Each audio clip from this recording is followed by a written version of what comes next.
අපි දන්න කියන 1990 සුවසැරිය සේවය නවත්තලා දාලා ඒ වෙනුවට බයික් ටිකක් දාන්න තියන්නේ. මොකද්ද මේ සුවසැරියට අලුතෙන් බයික් එනවා කියන ආරංචිය? දන්නවද මේක ගැන? චුට්ටක් ඉන්න. ඒ ගැන කියන්න.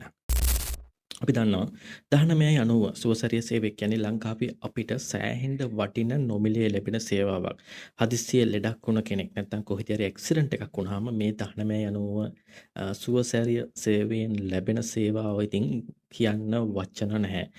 මේකින්ද සෑහෙන අයගේ මේ වෙනකොටත් ජීවිත බේරලා තියෙනවා. ඉතින් මේ 1990 සුවසැරිය සේවය ඔන්න තවත් අප්ඩේට් වෙන්න යන්නේ ඉස්සරහට. ඒ කියන්නේ සුවසැරිය මේ කණ්ඩායමට අලුතෙන් මෝටර් බයිසිකල් කණ්ඩායමකුත් ඇතුළත් වෙන නැත්නම් බයික් ටීම් එකකුත් ඇතුළත් වෙන්න ඔන්න හදනවා කියලා මේ සුවසැරියගෙන් නිවේදනය කළා තියෙනවා. එතකොට ඒකෙන් තියෙන වාහන අයින් වෙනව නෙමෙයි සුවසැරිය තියෙන ඔය මේ කියන්නේ තාක්ෂණික තියෙන ඔය වාහන ටිකත් එක්කම අලුත් ටීම් එකක් තවත් එකතු වෙනවා මෝටර් බයික් එක්ක.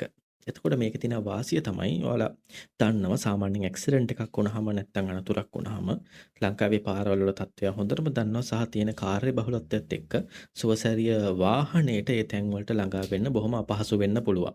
එහෙම නැත්නම් පාර ට්‍රැෆික් කණම්මනක් හින්දා යන්න බැරි තැන් වල තියෙන අනතුරු වලට මේ වාහනයට ළඟා වීම සෑහෙන්න අපහසු වෙන්න පුළුවන්. හැබැයි මේ විදිහට අලුතින් මෝටර් බයික් දුන්න එකෙන් ඒක ගොඩක් දුරට විසඳෙනවා. මොකද බයික් එක ලංකාවේ ලේසියෙන් ඕන තරමට ඉක්මනට යන්න පුළුවන්. ට්‍රැෆික් වෙලාවට උනොත් යන්න පුළුවන්. ඉතින් මෙන්න මේ ගැන හිතලා තමයි මේ අලුත් බයික් ටීම් එකකුත් 1990 සුවසැරිය සේවයට එකතු වෙන්නේ. එතකොට සාමාන්‍යයෙන් ලෙඩක් වුණොත් සුවසැරිය ප්‍රධාන වාහනේ එනකන් ඕනනම් මේ බයික් එකේ යන කෙනාට අවශ්‍ය මූලික ප්‍රථමාධාර දෙන්න සහ ඒ දක්වා කටයුතු කරන්න පුළුවන් සහ ඒ ප්‍රථමාධාර වලින් ඔහුව සනීප කිරීමේ හැකියාව තියෙනවා නම් අර මේන් වෙහිකල් එක ඇවිල්ලා ඒකට යන කොස්ට් එකත් රැච්චට ඉතුරු කරගන්න පුළුවන්.